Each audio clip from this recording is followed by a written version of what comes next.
નમસ્કાર વિદ્યાર્થી મિત્રો, વિશ્વગ્રામ વિદ્યાપીઠ શૈક્ષણિક સંકુલમાં આપ સૌ વિદ્યાર્થીઓનું હાર્દિક સ્વાગત છે.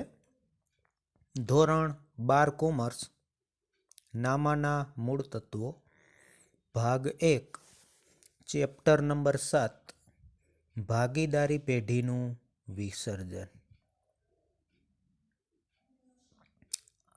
આજના વિડિયો લેક્ચરમાં આપણે સ્વાધ્યાયનો દાખલો 5મો ગણીએ.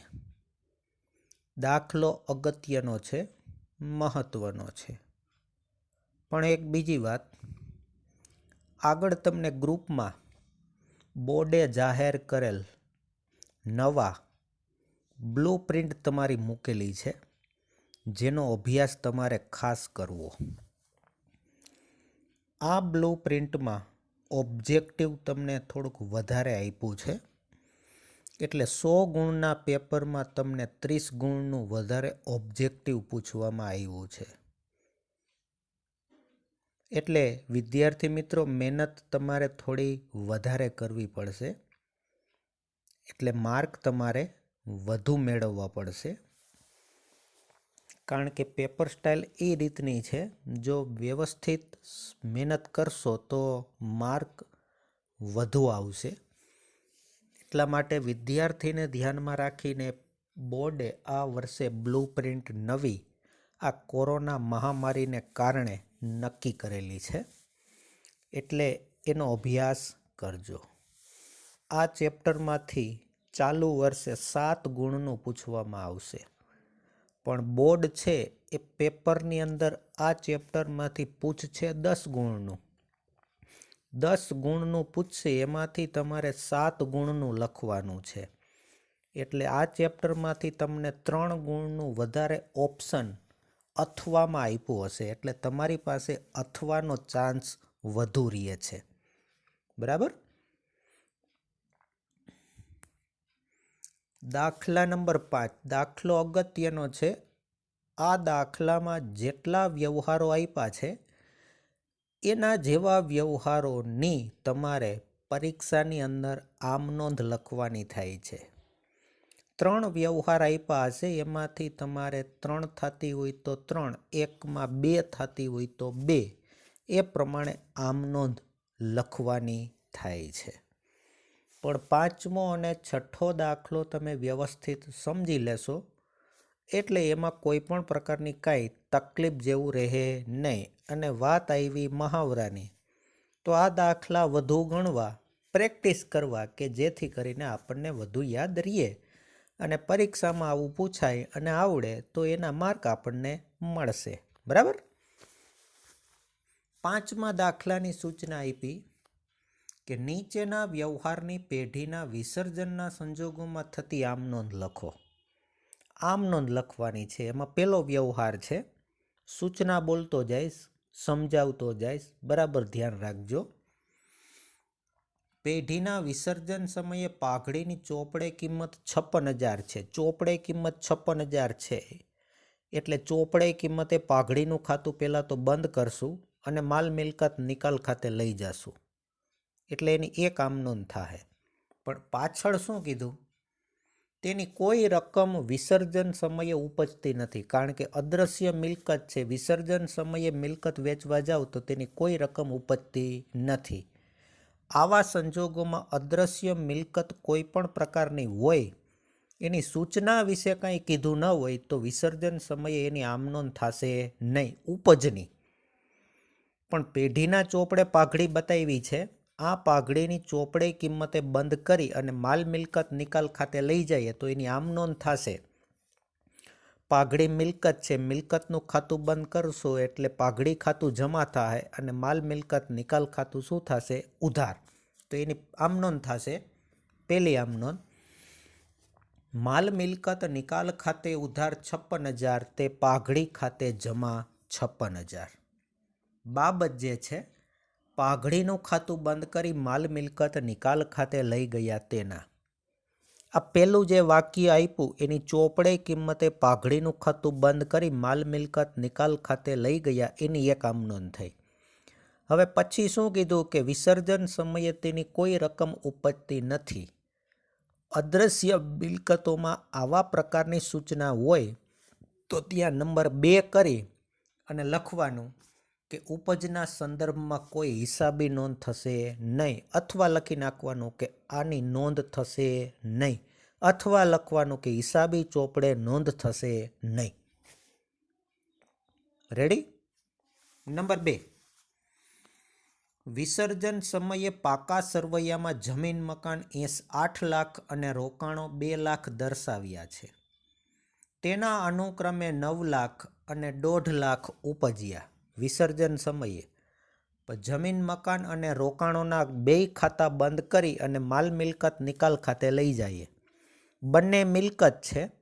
મિલકતના ખાતા બંધ કરશો એટલે જમીન મકાન અને રોકાણોનું ખાતું જમા થશે અને માલ મિલકત નિકાલ ખાતું કુલ રકમથી ઉધાર થશે.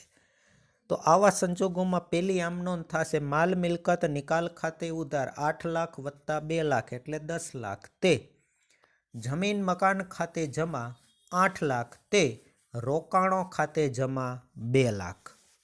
બાબત જે આપી છે કે વિસર્જન સમયે જમીન મકાન અને રોકાણોનું ખાતું બંધ કરી ક્યાં લઈ ગયા તો કે માલ મિલકત નિકાલ ખાતે લઈ ગયા તેના. આવી સામાન્ય સાદી ફોર્માલિટી ખાતર બાબત જે લખવી જરૂરી છે. હવે શું કીધું કે આ 2 ખાતા બંધ કરી અને વિસર્જન સમયે 2 મિલકતો વેચી તો જમીન મકાનના 9 લાખ અને રોકાણોના 1.5 લાખ ઉપજ્યા. તો 9 લાખ વત્તા 1.5 લાખ એટલે 10 લાખ ને 50,000ની ધંધામાં પેઢીને આવક થાય છે રોકડના સ્વરૂપમાં. એટલે રોકડ આવે તો બીજી આમ નોંધ થાય રોકડ કે બેંક ખાતે ઉધાર 10,50,000 તે માલ મિલકત નિકાલ ખાતે જમા 10,50,000. જ્યારે મિલકતનું વેચાણ થાય ત્યારે મિલકતનો નિકાલ માલ મિલકત નિકાલ ખાતાની જમા બાજુ દર્શાવવામાં આવે છે. માટે માલ મિલકત નિકાલ ખાતું જમા થાય છે. બાબત જે પણ લખી છે અહીંયા કે વિસર્જન વખતે જમીન મકાન અને રોકાણો વેચાણના ઉપજ્યા તેના. વ્યવહાર નંબર 3, પેઢીની કુલ મિલકતો 2 લાખ છે. જે પૈકી ચાલુ મિલકતો 40% છે. 40% ચાલુ મિલકતો છે જેની અંદર 10,000 રોકડ સમાયેલી છે. ચોપડે મૂલ્યની ઉપજ થઈ. લગભગ આગળ જોવા જાશો તો લગભગ ટૂંકો 8મો દાખલો આપણે આ પ્રમાણેનો જોયો હતો. બરાબર, મિલકતો અલગ કરી હતી પછી એની 2 આમ નોંધ કરી હતી. તો 2 લાખના 40% 80,000 ચાલુ મિલકતો થાય. 80,000માં રોકડ છે એટલે રોકડને બાદ કરો તો ચાલુ મિલકત કેટલી ગણાશે? 70,000. તો બાકીની 60% કેવી મિલકત ગણાશે? સ્થિર મિલકત. 6 દુને 12, 1,20,000. એટલે બંને મિલકતના ખાતા બંધ કરી ચોપડે કિંમતે માલ મિલકત નિકાલ ખાતે લઈ જાઓ તો 70,000 વત્તા 1,20,000 એટલે કુલ થશે 1,90,000. તો એની પહેલી આમ નોંધ થશે માલ મિલકત નિકાલ ખાતે ઉધાર 1,90,000 તે સ્થિર મિલકતો ખાતે જમા 1,20,000 તે ચાલુ મિલકતો ખાતે જમા 70,000. બાબત જે પણ અહીંયા લખી છે કે વિસર્જન વખતે મિલકતો માલ મિલકત નિકાલ ખાતે લઈ ગયા તેના. મિલકતોના ખાતા બંધ કરી ક્યાં લઈ ગયા? માલ મિલકત નિકાલ ખાતે. હવે ત્રીજા વ્યવહારમાં આગળ શું કીધું? જે એની ચોપડે કિંમત હતી એ જ કિંમત વિસર્જન સમયે ઉપજે છે. તો ચોપડે કિંમત કેટલી હતી? તો કે સ્થિર મિલકતની ચોપડે કિંમત 1,20,000 અને ચાલુ મિલકતની ચોપડે કિંમત 70,000. તો બેયનો સરવાળો કેટલો થયો? 1,90,000. વેચવા ગયા તો એટલા જ ઉપજ્યા એવું કહે તો એટલી જ કિંમત આવે, એટલી જ આવક થાય રોકડના સ્વરૂપમાં. તો બીજી આમ નોંધ થાય રોકડ કે બેંક ખાતે ઉધાર 1,90,000 તે માલ મિલકત નિકાલ ખાતે જમા 1,90,000. બાબત જે કીધી છે મિલકતોની ચોપડે કિંમત ઉપજી તેના જેટલી હતી એટલી જ ઉપજી એને કહેવામાં આવે ચોપડે કિંમત. Next number 4.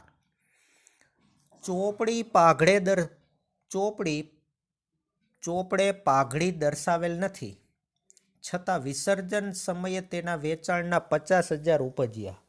હવે પેઢીના ચોપડે પાઘડી છે જ નહીં, ન હોય તો તેની ચોપડે કિંમતે આમનોંધ લખવાની થતી નથી, પણ વિસર્જન સમયે તેનું વેચાણ કરવા ગયા તો કીધું કે 50,000 ઉપજ્યા, તો આવા સંજોગોમાં ઉપજની નોંધ થશે.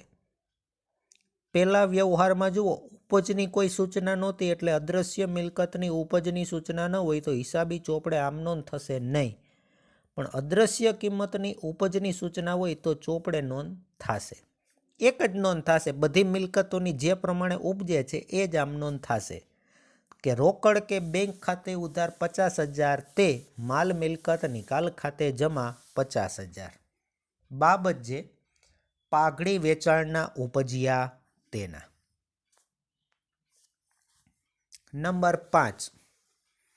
લેપટોપની કિંમત 35,000 છે, જે એક ભાગીદાર તેને 25,000માં લઈ જાય છે. તો સૌથી પહેલાં તો લેપટોપ 35,000 છે એનું ખાતું બંધ કરી અને ચોપડે કિંમત માલ મિલકત નિકાલ ખાતે લઈ જઈએ. તો પેલી આમ નોંધ થશે માલ મિલકત નિકાલ ખાતે ઉધાર 35,000 તે લેપટોપ ખાતે જમા 35,000. બાબત જે વિસર્જન સમયે લેપટોપનું ખાતું બંધ કરી માલ મિલકત નિકાલ ખાતે લઈ ગયા તેના. જે લેપટોપ હતું એ કોઈ ભાગીદાર લઈ જાય છે તો ભાગીદાર લેનાર થાય, લેનારનું ખાતું ઉધાર થાય તો અહીંયા લખાય જે તે ભાગીદારના મૂડી અથવા લખાય ખાલી જગ્યા ભાગીદારના મૂડી ખાતે ઉધાર 25,000 તે લેપટોપ લઈ જાય છે, વિસર્જન સમયે નિકાલ થાય છે એટલે લખાય તે માલ મિલકત નિકાલ ખાતે જમા 25,000. વિસર્જન સમયે તફાવતની રકમની હિસાબી ચોપડે કોઈ નોંધ કરવાની થતી નથી. બરાબર, અહીંયા તમારી મિલકતનો નિકાલ કરવાનો છે વિસર્જનના સમયે, એટલે તફાવતની રકમ તમારે ધ્યાનમાં લેવાની થતી નથી. બાબત જે વિસર્જન સમયે 25,000માં લેપટોપ ભાગીદાર લઈ ગયો તેના. કોઈનું નામ આપ્યું હોય તો નામ લખવાનું, નામ ન આપ્યું હોય તો ખાલી જગ્યા અથવા લખવાનું જે તે ભાગીદારના. બરાબર. નંબર 6. એક ભાગીદાર તેના શ્રીમતીજીની પેઢીને આપેલ લોન 40,000 ચૂકવવાનું સ્વીકારે. ભાગીદાર છે તેની પત્નીની લોન પોતે ચૂકવવાનું સ્વીકારે છે. પત્નીએ પેઢીને લોન આપી હતી, પણ વિસર્જન સમયે ભાગીદાર એવું કહે છે કે મારા પત્નીની લોન જે જવાબદારી છે પેઢીની એ હવે હું ચૂકવીશ.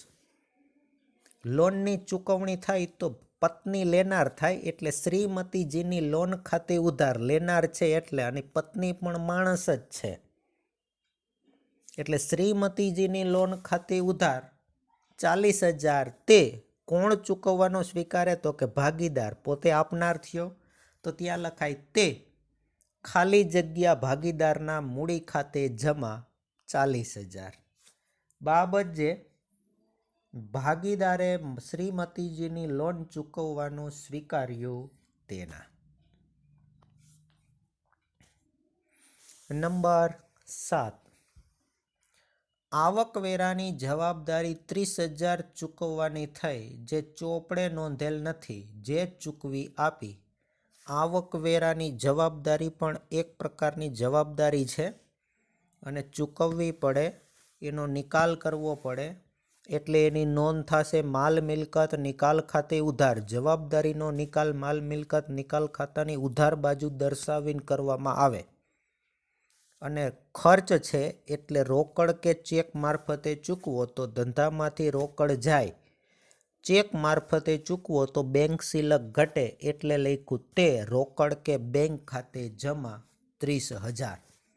બાબત જે આવકવેરાના નહીં નોંધાયેલ ચૂકવી આપ્યા તેના. જે લખેલ નહોતો તે જવાબદારી ચૂકવવી પડે એટલે એની ચૂકવણી કરી તેના.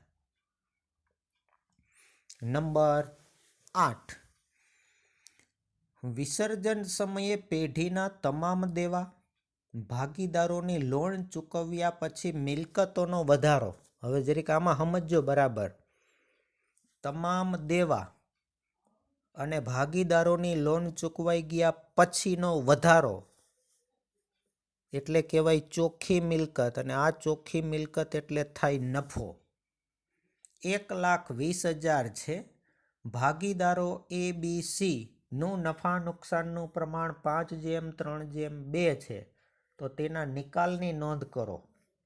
બધાય દેવા, બધી લોન ચૂકવાઈ ગયા પછીનો જે કંઈ વધારો છે એમાં ભાગીદારનો ભાગ લાગે એટલે કહેવાય નફો. નફો ભાગીદાર વચ્ચે વેચો તો ભાગીદારોની મૂડી વધે એટલે ત્રણેય ભાગીદારના મૂડી ખાતા જમા થાય અને માલ મિલકત નિકાલ ખાતું શું થાય? ઉધાર. અને નફા નુકસાનના જૂના પ્રમાણમાં, જો અહીંયા પ્રમાણ આપ્યું ન હોત તો સરખા ભાગે એની વેચણી થાત. તો આની આમ નોંધ થશે. માલ મિલકત નિકાલ ખાતે ઉધાર 1,20,000 તે એના મૂડી કે ચાલુ ખાતે જમા 1,20,000 ને 5:3:2 ના પ્રમાણમાં વેચો તો એના ભાગમાં આવશે 60,000. તે બીના મૂડી કે ચાલુ ખાતે જમા 36,000 તે સીના ચાલુ કે મૂડી ખાતે જમા 24,000. બાબત જે મિલકતોનો વધારો ભાગીદારોના ચાલુ કે મૂડી ખાતે 5:3:2 ના પ્રમાણમાં લઈ ગયા તેના.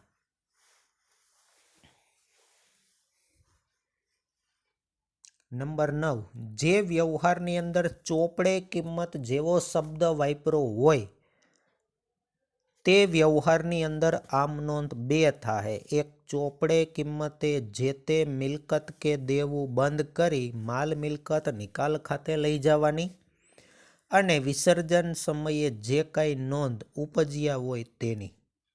બરાબર. નંબર 9, પેઢીના વિસર્જન સમયે ચોપડે યંત્રો 2 લાખ બતાવેલ છે. જુઓ, ચોપડે કિંમત 2 લાખ છે અને વિસર્જન સમયે જેટલા હતા એટલી જ કિંમત ઉપજે છે. તો આવા સંજોગોમાં 2 આમ નોંધ થશે. યંત્રો મિલકત છે, મિલકતનું ખાતું બંધ કરો એટલે યંત્રોનું ખાતું જમા થાય અને માલ મિલકત નિકાલ ખાતું ઉધાર થાય. એટલે આપણે લખીએ માલ મિલકત નિકાલ ખાતે ઉધાર 2 લાખ તે યંત્રો ખાતે જમા 2 લાખ. હવે એટલા જ ઉપજે છે તો બીજી આમ નોંધ થાય એટલી રોકડની આવક થાય. તો આમ નોંધ લખીએ રોકડ કે બેંક ખાતે ઉધાર 2 લાખ તે માલ મિલકત નિકાલ ખાતે જમા 2 લાખ. 10મો વ્યવહાર. કોઈ એક ભાગીદાર પેઢીના વિસર્જનની કાર્યવાહી કરવાની જવાબદારી સ્વીકારે છે. તેના બદલામાં તેને મહેનતાણા તરીકે 20,000 ચૂકવવાનું નક્કી કર્યું છે. 20,000 પેઢી ચૂકવે, પેઢી માટે જવાબદારી છે. પેઢીએ તેને ખર્ચ પેટે 12,000 ચૂકવ્યા. પેઢી 12,000 ખર્ચના ચૂકવે તો 8,000 કોણ ચૂકવશે? ભાગીદાર. બરાબર. તો આવા સંજોગોમાં આમ નોંધ થશે. આમ નોંધ અગત્યની છે. માલ મિલકત નિકાલ ખાતે ઉધાર 20,000 તે રોકડ કે બેંક ખાતે જમા 12,000 તે ભાગીદારના મૂડી કે ચાલુ ખાતે જમા 8,000.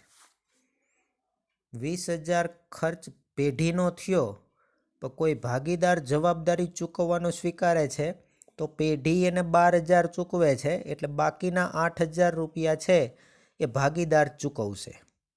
એટલે એની આમ નોંધ કરી. માલ મિલકત નિકાલ ખાતે ઓલી 2 આમ નોંધ થાય એની એક આ સંયુક્ત આમ નોંધ કરી. મોસ્ટ IMP વ્યવહાર છે આ.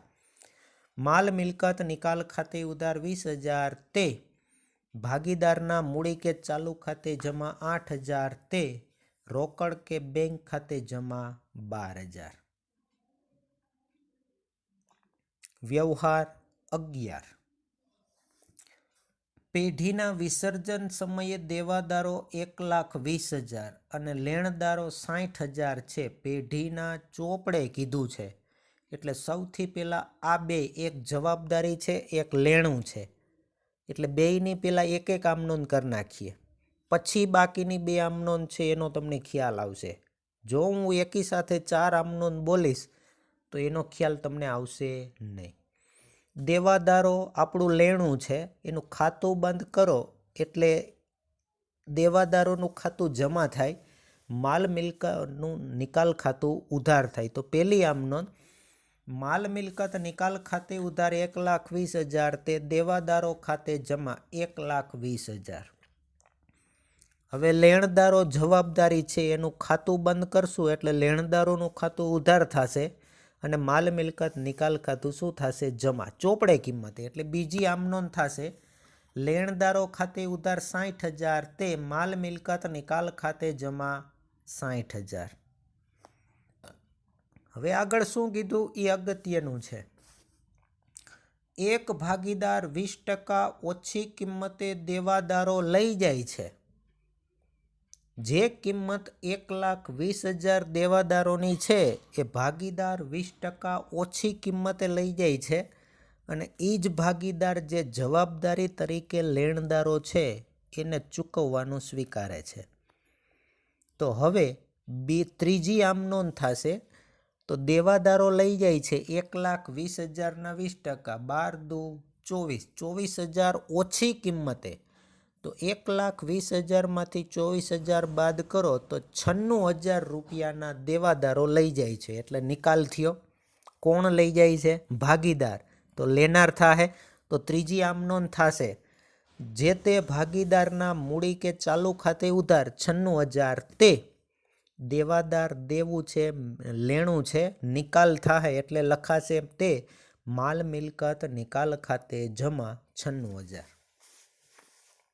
હવે લેણદારો હતા કેટલા? 60,000ના. એ જ ભાગીદાર ચૂકવે તો લખાશે ચોથી આમનોંધ, માલ મિલકત નિકાલ ખાતે ઉધાર 60,000 તે કોણ ચૂકવશે? તો કે જે ઓલો દેવાદાર લઈ ગયો ને તે ભાગીદાર.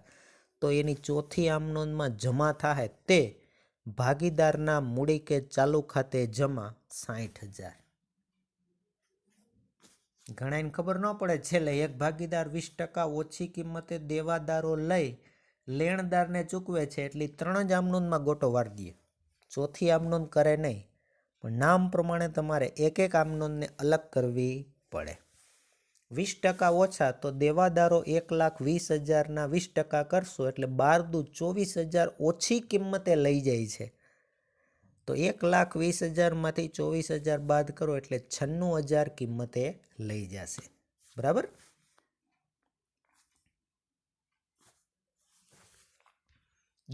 વ્યવહાર નંબર 12, 5મા દાખલાનો છેલ્લો વ્યવહાર. આર, બી અને આઈ ભાગીદારો વચ્ચે નફો નુકસાન વહેંચી 3:2:1ના પ્રમાણમાં થાય છે. નીચેની બાકીઓનો નિકાલ કરો. એમાં એક છે સામાન્ય અનામત 18,000 જેની જમા બાકી હોય, નફા નુકસાન ખાતાની ઉધાર બાકી 12,000 એટલે ખોટ કહેવાય, અને 18,000 કારીગર અકસ્માત વળતર ભંડોળ જેની જમા બાકી હોય.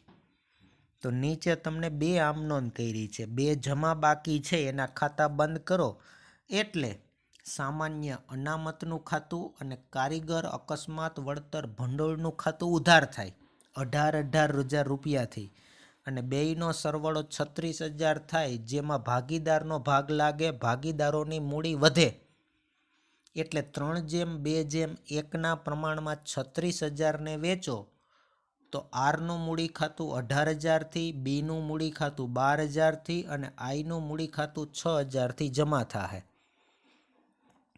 સંયુક્ત આમનોંધ કરી છે, બાકી અલગ અલગ આમનોંધ કરો તો 3 આમનોંધ થાય. સામાન્ય અનામત ખાતે ઉધાર તે આરના મૂડી ખાતે, તે બીના મૂડી ખાતે, તે આઈના મૂડી ખાતે.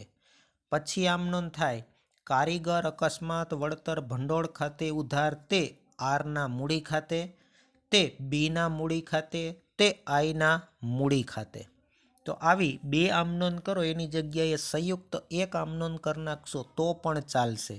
એટલે અહીંયા આમ નોંધ કરી છે. સામાન્ય અનામત ખાતે ઉધાર 18,000, કારીગર અકસ્માત વળતર ભંડોળ ખાતે ઉધાર 18,000, તે આરના મૂડી ખાતે જમા 18,000, તે બીના મૂડી ખાતે જમા 12,000, તે આઈના મૂડી ખાતે જમા 6,000. બાબત જે છે સામાન્ય અનામત અને કારીગર અકસ્માત વળતર ભંડોળની રકમ નફા નુકસાન વહેંચણીના પ્રમાણમાં ભાગીદારોના મૂડી ખાતે લઈ ગયા તેના. ભાઈ ખ્યાલ તમને હોવો જોઈએ કે બંનેની જમા બાકી છે, ખાતું બંધ કરશો એટલે એના ખાતા ઉધાર થાય અને અનામતમાં ભાગીદારોનો ભાગ લાગે, ભાગીદાર વચ્ચે વેચો તો ભાગીદારોની મૂડી વધે, એટલે અહીંયા ભાગીદારોના મૂડી ખાતા જમા કર્યા. નંબર 2, નફા નુકસાન ખાતાની ઉધાર બાકી એટલે થાય ખોટ. 12,000ની ખોટ આપી છે, ભાગીદાર વચ્ચે વેચો તો ભાગીદારોની મૂડી ઘટે, ખોટની ઉધાર બાકી હોય, ખાતું બંધ કરશો એટલે નફા નુકસાન ખાતું જમા થાય અને ત્રણેય ભાગીદારના મૂડી ખાતા જૂના એટલે કે 3:2:1ના પ્રમાણમાં ઉધાર થાય.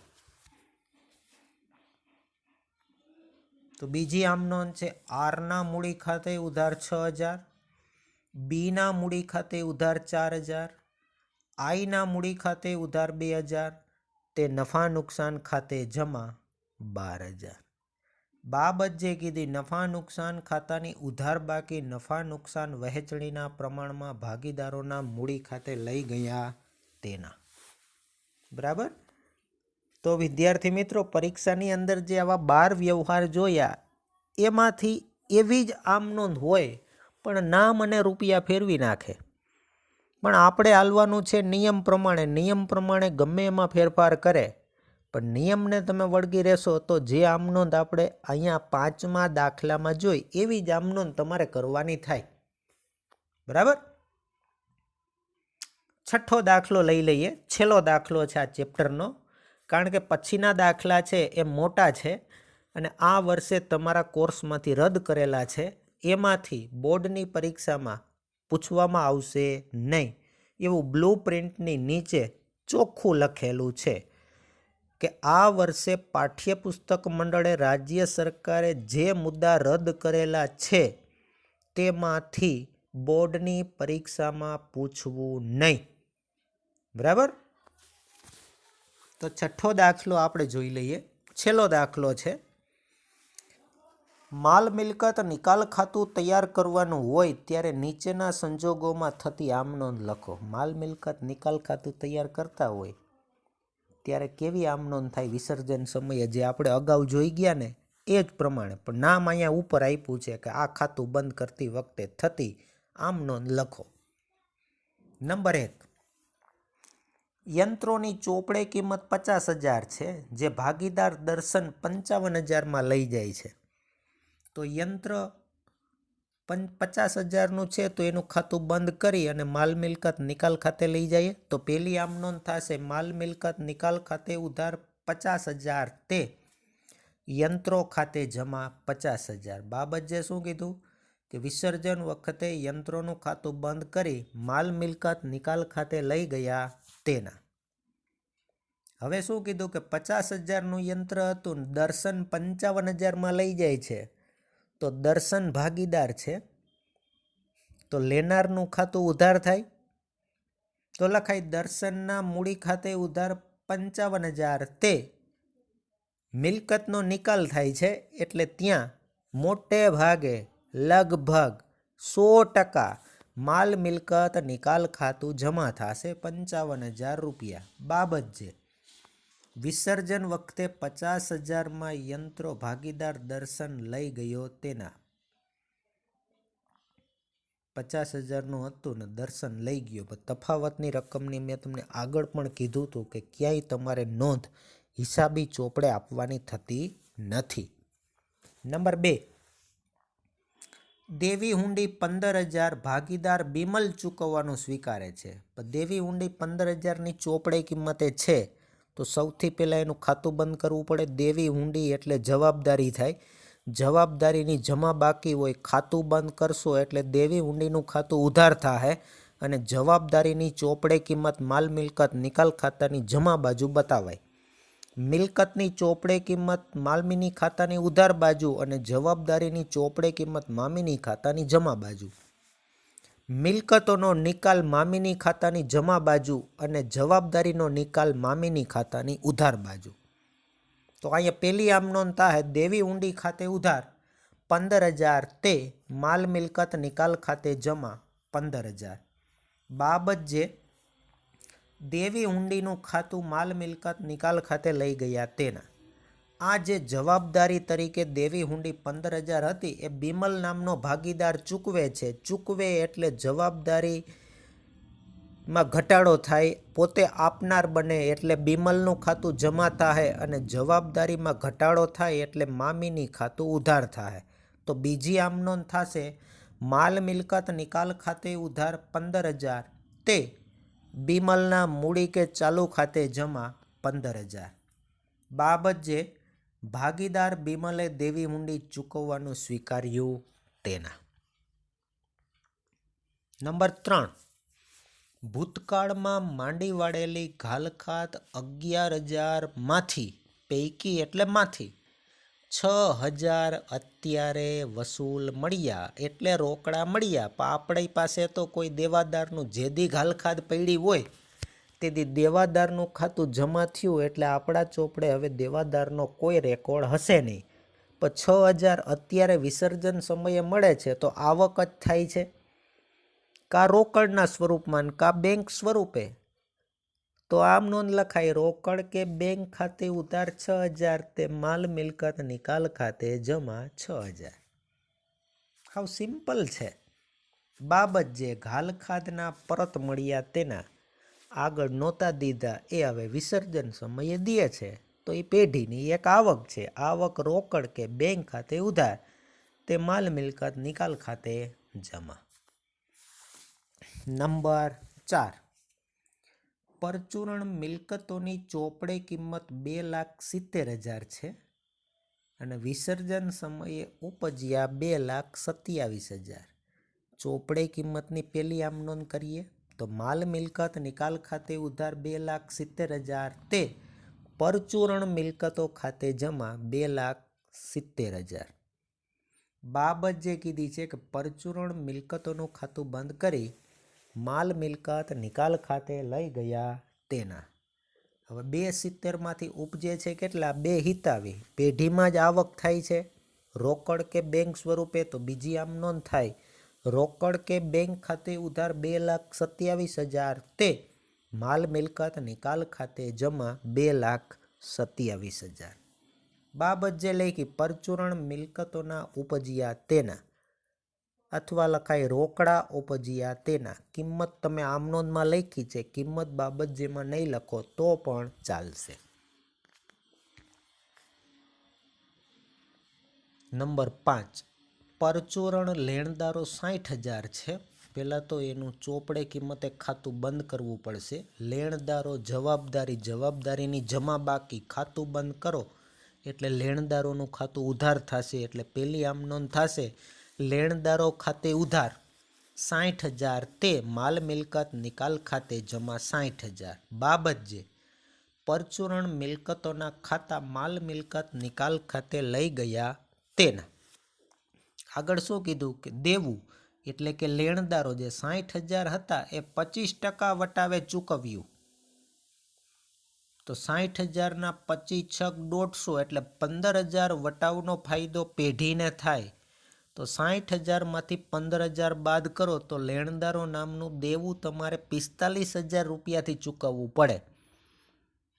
ચૂકવો એટલે રોકડ જાય એટલે રોકડ ખાતું જમા થાય અને જવાબદારીનો નિકાલ થાય છે એટલે માલ મિલકત નિકાલ ખાતે ઉધાર 45,000 તે રોકડ કે બેંક ખાતે જમા 45,000. શબ્દમાં ફેર છે. પહેલી જગ્યાએ લેણદારો આપ્યા અને પછી દેવું કીધું એટલે ઘણા બીજી આમ નોંધ લખે એ સાચી પણ કિંમત 25% ત્રિરાશી મૂકીને કરે. પણ 60,000 25% જ બાદ કરવાના થાય અને જવાબદારીની ચૂકવણી કરવાની થાય. એટલે રોકડ કે બેંક ખાતું 45,000થી જમા થાય અને માલ મિલકત નિકાલ ખાતું 45,000થી ઉધાર થાય. નંબર 6, ચોપડે નહીં નોંધાયેલ કરવેરાના 5,000 ચૂકવ્યા. આ પણ એક પ્રકારની જવાબદારી છે. વિસર્જન સમયે તમામ જવાબદારી જે ચોપડે લખેલી હોય તે અને ન નોંધાયેલી હોય તે તમામ ચૂકવવી પડે. એટલે ચૂકવણી કરો એટલે રોકડ પેઢીમાંથી જાય અથવા ચેક મારફતે ચૂકવો તો બેંક સિલક ઘટે, તો રોકડ કે બેંક ખાતું જમા થાય અને માલ મિલકત નિકાલ ખાતું ઉધાર થાય. તો આમ નોંધ થશે, માલ મિલકત નિકાલ ખાતે ઉધાર 5,000 તે રોકડ કે બેંક ખાતે જમા 5,000 બાબત જે કરવેરાના ચૂકવ્યા તેના.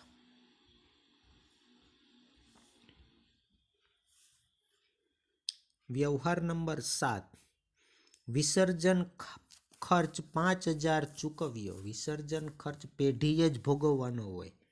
આ પણ એક પ્રકારની જવાબદારી છે. જવાબદારી ચૂકવો, આગળ છેલ્લે જે આમનોંધ કરી ને એ જ આમનોંધ થાય, ખાલી કિંમત બદલશે.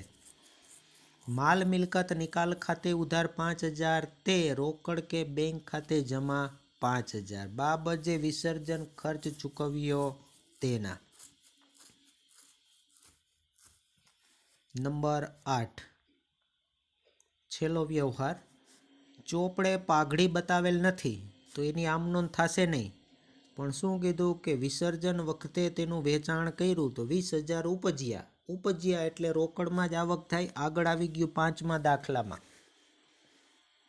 3 વ્યવહાર આવ્યા પાઘડીને લગતા. અદ્રશ્ય મિલકત છે, ચોપડે કિંમત આપી નથી એટલે ચોપડે કિંમતની આમનોંધ નહીં થાય. પણ ઉપજ્યા એવું કીધું છે 20,000 એટલે એની આમનોંધ થશે. તો રોકડ આવે, રોકડ કે બેંક ખાતે ઉધાર 20,000 તે માલ મિલકત નિકાલ ખાતે જમા 20,000 બાબત જે પાઘડી વેચાણના ઉપજ્યા તેના. બરાબર. તો આ નંબર 5 અને નંબર 6 બે દાખલા છે એ વારંવાર ગણતા રહેવા, મહાવરો કરતો રહેવો. આવા દાખલા ઉદાહરણમાં પણ આપ્યા છે એટલે ઉદાહરણના દાખલા પણ વધારે પૂરતા ગણવા. જે ચેપ્ટર અગાઉ હાલી ગયા છે, વહેલા હાલી ગયા છે, બરાબર, એનું પણ તમારે રિપીટેશન કરતું રહેવાનું છે. બાકી પરીક્ષા આવતી વખતે કાંઈ વસ્તુ યાદ આવશે નહીં. તો આ ચેપ્ટર આજે આપણે અહીંયા પૂરું જાહેર કરીએ છીએ. સ્વાધ્યાયમાં જે બાકીના દાખલા છે એ રદ કરેલા છે એટલે એનું કોઈ વિદ્યાર્થી ટેન્શન ન લે. 3 માર્કમાં જેવા દાખલા જે થિયરી પૂછાવાની હતી તે થિયરીની સમજૂતી અને દાખલાની સમજૂતી તમને આપી દેવામાં આવી છે. એટલું કરજો. બાકી કોઈ પણ પ્રકારની કાંઈ વધારે ચિંતા તમારે કરવાની થતી નથી. કોઈ પણ પ્રકારના કાંઈ ફેરફાર હશે એ તમને વિડીયો લેક્ચર મારફતે જે તે લેક્ચરમાં સૂચના આપી દેવામાં આવશે. અસ્તુ.